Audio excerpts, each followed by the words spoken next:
Uma das críticas, eu conheço muita gente que se diz de direita, Sim. e aí não é o cara da extrema direita, que esse cara eu não consigo dialogar com relação a essas questões de costumes e preconceitos e tal, mas o cara mais liberal econômico no sentido de... E aí uma das grandes defesas desses caras é quando eles pegam, por exemplo, governos de esquerda na América do Sul que empobreceram a população, que os caras falam, tá vendo, a causa pode ser legal, eu entendo que os caras, querem diminuir a desigualdade, mas os meios não são os mais eficientes para que isso aconteça e tal. Olha o que aconteceu na Argentina, olha o que aconteceu na Venezuela e por aí vai. Você conhece bem esse papo. Conheço.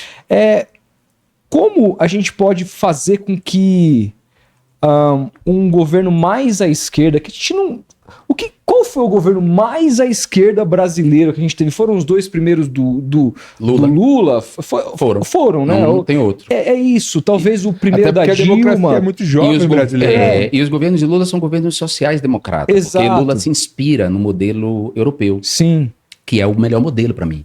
Da social-democracia. Eu não sou... No passado, talvez eu fui um pouco mais socialista. Hoje eu acredito na social-democracia. Acredito mesmo, acho que a gente pode chegar a um estado de bem-estar social que reduza a distância entre ricos e pobres, que defenda as liberdades individuais, a livre iniciativa, mas ao mesmo tempo proteja direitos sociais importantes. O Estado tem que fazer isso. Então o mais próximo que a gente teve disso foi Lula. Isso gerou um ressentimento na classe dominante, na classe média brasileira muito grande, porque a classe média, como eu disse, né, gosta de se distanciar. Eu concordo, por exemplo, com as críticas não só de setores da direita civilizada, mas mesmo de pessoas de esquerda como eu. E eu faço essa crítica a ditaduras como Venezuela e Cuba. Eu acho que Cuba já passou da hora, a revolução cumpriu o seu papel, é verdade, mas Cuba passou da hora de fazer a transição democrática. A revolução foi importantíssima e é importante na garantia dos direitos sociais, da justiça social, de não ter pessoas morrendo de fome, de todos terem acesso à saúde. Mas o ser humano demanda por liberdade. É da nossa natureza. Aí a gente pode questionar que liberdade? Que liberdade a gente tem no capitalismo? Podemos fazer essa questão. É um ponto. É um ponto. Não temos liberdade. O capitalismo é um desastre, né? É um desastre. Total. É um desastre. Mas existe uma percepção e uma sensação de liberdade que a gente experimenta. Então, a conciliação dessas duas coisas é importante, certo? Agora, é curioso que as pessoas de direita nunca pegam os países nórdicos, que são países... A Noruega, a Dinamarca... socialistas, que viveram... uma política muito mais socialista. Sempre pega as ditaduras autoproclamadas de esquerda de republiquetas de banana da América Latina, né? Como se a alternativa a isso fosse a melhor. Quer dizer, eu queria que essas pessoas visitassem lá um dos bairros pobres da Virgínia e vissem aquela quantidade de pessoas pobres, deformadas, como zumbis tomando fentanil, por exemplo. Sim. Que é uma pandemia produzida pela indústria farmacêutica. Aí eu perguntaria, é isso que vocês querem para vocês? É esse capitalismo que vocês querem para vocês? Então as pessoas são muito burras. E aí burras, elas não conhecem. Mesmo quem se autoproclama liberal não conhece a história do liberalismo. Não conhece que o próprio liberalismo Tem defende... gente que se diz liberal e tá preocupado com a calcinha, com a cueca do outro cara. E não leram os verdadeiros autores do liberalismo político. Desconhecem que esses autores defendiam a justiça social. A impressão que eu tenho é que o discurso desse liberalismo que a gente tem hoje ascendendo cada vez mais no Brasil é um discurso fácil. Não, é neoliberalismo. É um discurso totalmente fácil que pega muita gente na periferia. A gente tem muito esse debate aqui. Umas pessoas que vêm aqui, a gente sempre fala...